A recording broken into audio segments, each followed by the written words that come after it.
چی داره که همه کشورهای دنیا بهش چشم دوختن؟ توی این ویدیو قراره به یه موضوع واقعا جالب و مرموز بپردازیم که ممکنه برای خیلیاتون هم سوال باشه که چرا کشورهای بزرگ دنیا به افغانستان انقدر توجه میکنن؟ کشوری که هم از لحاظ موقعیت جغرافیایی در نقطه مهمی قرار گرفته و هم منابع طبیعی فوق‌العاده‌ای داره. پس اگه کنجکاوید بدونید چه رازهای پشت توجه جهانی به افغانستان وجود داره، تا آخر ویدیو با ما باشید. خب از کجا شروع کنیم؟ بیایید برگردیم به تاریخ خیلی خیلی پیشتر. افغانستان به عنوان یک سرزمین ناشناخته توی مرکز آسیا دیده میشد. اما نه هر سرزمینی. جایی بود که مسیرهای تجاری قدیمی مثل جاده ابریشم ازش عبور می‌کردند. به همین خاطر این کشور همیشه جایی برای مبادله کالاها، ایده‌ها و فرهنگ‌ها بود. اما این فقط بخشی از ماجراست. چیزهای زیادی وجود دارن که افغانستان رو به چشم کشورهای بزرگ براق و وسوسه انگیز نشون میده. اگه نگاهی به نقشه بندازید می‌بینید که افغانستان به طرز جالبی توی وسط یک سری کشور مهم گیر کرده. از شرق چین رو داره، از جنوب و غرب پاکستان و ایران میرسه و از شمال هم به کشورهای آسیای مرکزی مثل تاجیکستان، ازبکستان و ترکمنستان محدود شده. این موقعیت جغرافیایی مثل یک کلید یا پل مهم عمل میکنه که میتونه کشورها رو به هم وصل کنه. حالا بذارید این رو با یه مثال توضیح بدم. چین. بله، چین با اون اقتصاد بزرگش داره تلاش میکنه تا بازارها و مسیرهای تجاری خودشو به خارج از مرزها گسترش بده.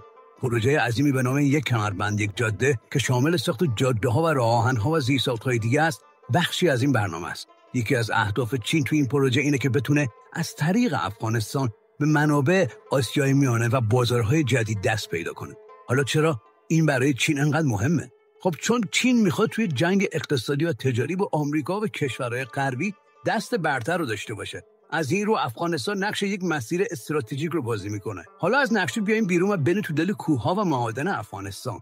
این کشور پر از منابع طبیعی و با ارزشیه که واقعاً وسوسه کنندن. بذاریم با یه سوال شروع کنم. میدونستید افغانستان یکی از بزرگترین منابع لیتیوم در دنیاست؟ لیتیوم همون فلز با ارزشیه که برای ساخت باتری‌های قابل شارژ و همچنین توی صنعت خودروی الکتریکی استفاده میشه. با توجه به رشد روز افزون صنعت خودروی الکتریکی، لیتیوم به یه طلای مدرن تبدیل شده. جالبه بدونید که کشورهای بزرگ مثل چین و آمریکا در تلاشن تا دسترسی به این منابع حیاتی رو داشته باشن، چون لیتیوم یکی از کلیدهای آینده فناوری به حساب میاد. ولی این همه ماجرا نیست. افغانستان منابع زیادی از مس، آهن، طلا و سنگ‌های قیمتی هم داره.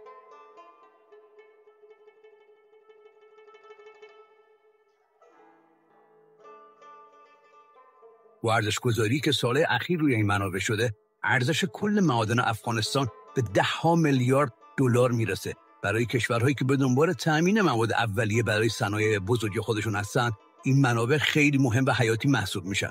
افغانستان مثل یک گنجینه پنهان و ناشناخته میمونه که هر کشوری میخواد بهش دست پیدا کنه.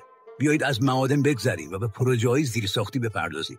یکی از پروژه‌های جذاب که افغانستان رو به یک بازیگر مهم منطقه تبدیل کرده، پروژه تاپی است.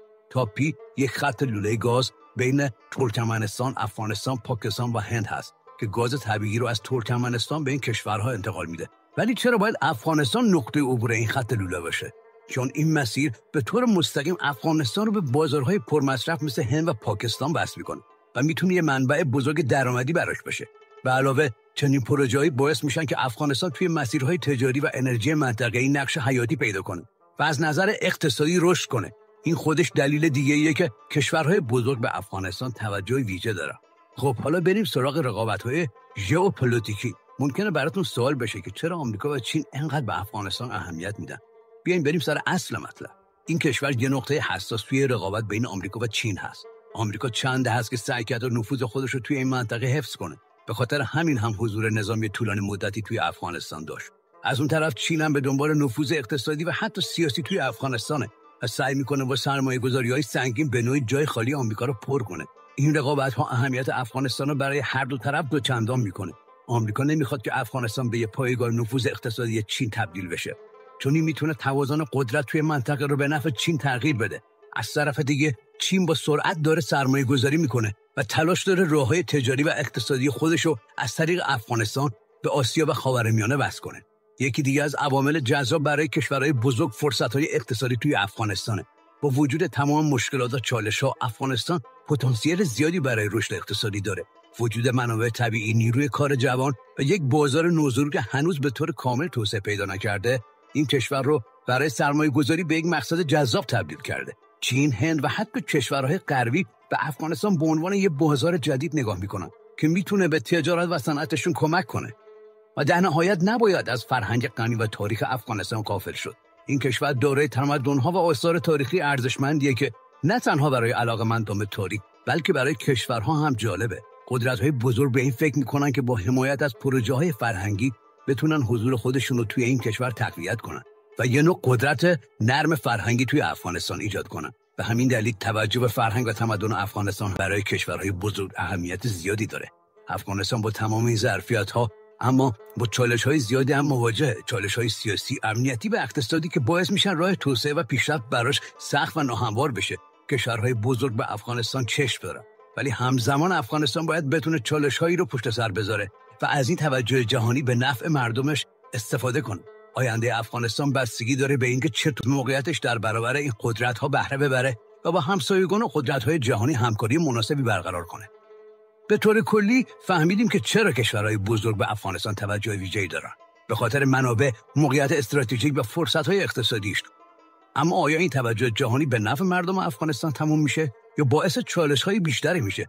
نظر شما چیه؟ حتما نظر خودتون رو توی کامنت‌ها با ما به اشتراک بذارید. از اینکه تا اینجای ویدیو با ما بودید خیلی ممنونیم. یادتون نره که ویدیو رو لایک کنید و به کانال ما بپیوندید تا از ویدیوهای آینده با خبر بشید.